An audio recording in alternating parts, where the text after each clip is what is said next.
All right, so today was a pressing day. The event I have at the competition is an axle clean and press with 200 pounds.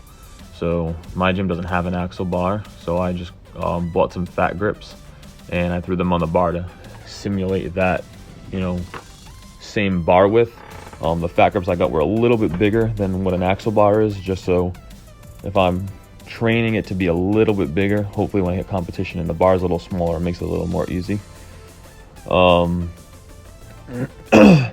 Yeah, so I did a couple warm-up sets with 95 pounds, maybe like 2 or 3 sets warming up with that, 5 reps, just to get my shoulders going and kind of get used to the fat grips, because it's my first time using them, so I need to get used to that a little bit.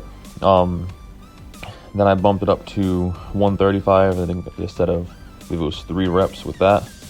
And again, I was just really trying to get used to the fat grips, because the weight was very light and it was easy to move, but adjusting to not being able to wrap your whole hand around a bar and squeeze onto that bar is, definitely a huge difference from what I'm used to, never having done that. So I did 2 sets of that, and then I ended up going up to 185, and I did that for 3 singles. I did those sets just to build up some strength. Normally I can go up to 205 for singles, but again, using the fat grips, it's a little bit different, so I didn't want to, try to jump into that and not be ready for it using a bigger grip. So I did 3 singles at the 185 just to build up strength, and then I ended presses with an AMRAP set at 155, just so that way the sets with 185 I was able to work on strength, and then the AMRAP set with 155 I could work on the endurance. That way during the competition I'm not, I don't do horribly just because I don't have the muscle endurance and I burn out after a few reps. So I worked on that with the set of 155. Yeah, it's definitely, a whole lot harder pressing on a bar that's, almost 3 times as thick as a normal barbell. It's a lot different than I was expecting. I honestly expected it to be a whole lot easier than it was. So that was not anything I was expecting. But this is only my first time doing it, so hopefully doing it, each week leading up to the competition makes a huge difference. I think right here is where I accidentally only loaded 185 to one side of the bar and to not both of them. I went to go lift up and one side flew off the rack and the other side was just sitting there. That, I don't know, I wasn't really sure what the hell I did there. I was confused for a second, but that was some stupidity on my end. Alright, so here's the sets with 185. They move really easy. Coming down to rack onto my shoulders again, it was really weird because of the thickness of the bar. Pressing it is still pretty easy, but bracing yourself coming down slowly is definitely an awkward motion. So that's going to take some getting used to. But yeah, anyways, like I was saying, hopefully working in week in and week out with these grips gets me used to that bar, because like right now I could probably do 2 reps on a regular barbell with 205. So I definitely need to get a little more work in, so that way I can press more. I need to be able to press more weight in general, but then adding into the thicker axle bar in there. My goal for the competition is to hopefully get 6 to 7 reps out of it. That probably won't be enough to win, but it's, I'll be happy with that, considering that starting the prep for this competition, my max was 2 reps on a regular barbell. So I'll be pleased with that. This is the set with 155. This was,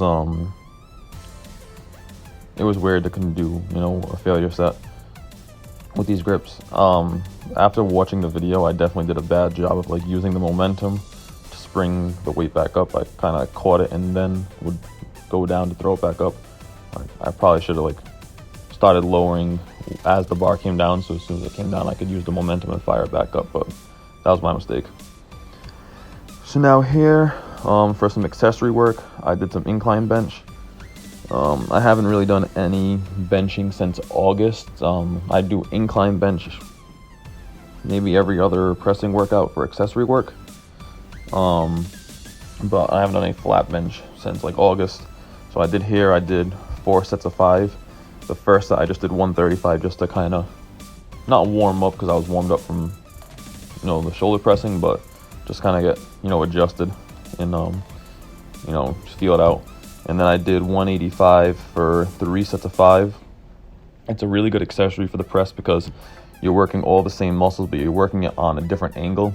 So if you burn yourself out completely doing shoulder presses, you can switch to this, and you're not going to have 100% strength obviously, but you're going to have a little more in the tank than you did with the shoulder press. So it's another way to kind of just really put an excessive workload on the muscles and not tire them out from doing one exercise. When you skip over to another one and hit it from a different angle, you have a little more workload you can get in. But yeah, this is obviously just going to help with building up that strength. I didn't want to do any endurance work with this because it's a whole different thing. You're using the chest a little more. So this is more just strictly from a strength standpoint. Have it work on overall shoulder strength. Obviously some lockout with the triceps. And I feel like whenever my bench is strong, my shoulder press usually carries with it, and it's always, my shoulder press has always been the strongest when my bench is the strongest. So I'm hoping that, working on the incline bench as an accessory carries over really well to shoulder press. I definitely have to get used to being able to use momentum to throw the bar up for shoulder press as well, because normally I always did strict pressing for powerlifting. That way I wasn't using momentum, it was just raw power. But now that I am able to use momentum for strongman, it's something I have to kind of, teach myself the most efficient way to do it for me. That way I don't, what's the word I'm looking for? It's like I don't waste any strength or energy between reps or, kind of throwing it up in, a weird groove. I don't want to, waste any of my energy. All right, so next I did dips. Dealing with chain, I do these just to put a lot of strain on the triceps to work my lockout. I don't know how much these chains weigh, but I did the first set with the 1 chain and had a lot of it hanging off of me, so it wasn't too much weight I was really moving. And that noise that it makes when it hits the bars drives me absolutely insane. So on this next set, I added another chain. Again, I don't know how much the weight is, but I added another chain and I just folded them twice over my neck, so all of the weight was on my neck. That way, 1, it's a little heavier and it's more weight on my triceps, and 2, so I don't have to hear that stupid noise of the chains rubbing up against the bars, because that honestly just drives me absolutely insane. So I think I got somewhere from 11 to 14 reps on this set. Honestly, I can't really remember. Yeah, this one really burnt out my triceps. So after this, I did a quick burnout. I took maybe like a 45-second break, 30-second break, and then did a burnout of dips with no weight, just body weight. That way, I can get as much reps as I can and kind of just work on muscle endurance. Some fast reflexes right there. I toot my own horn.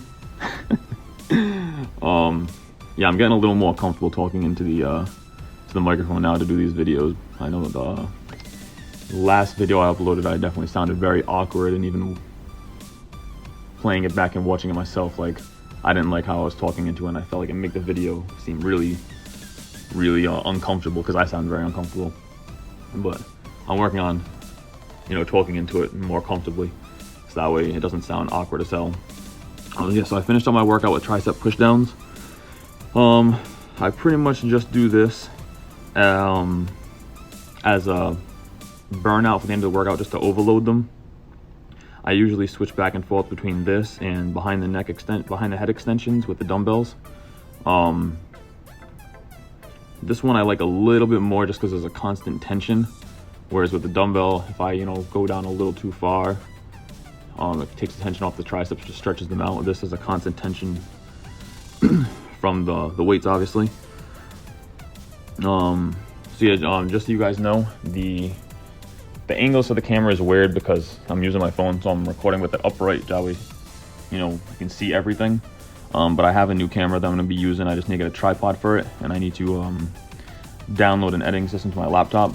But once I get that done, I'll be using a camera, and the video quality will be a lot better, and it won't be upright videos anymore. It'll be videos that fit the whole screen.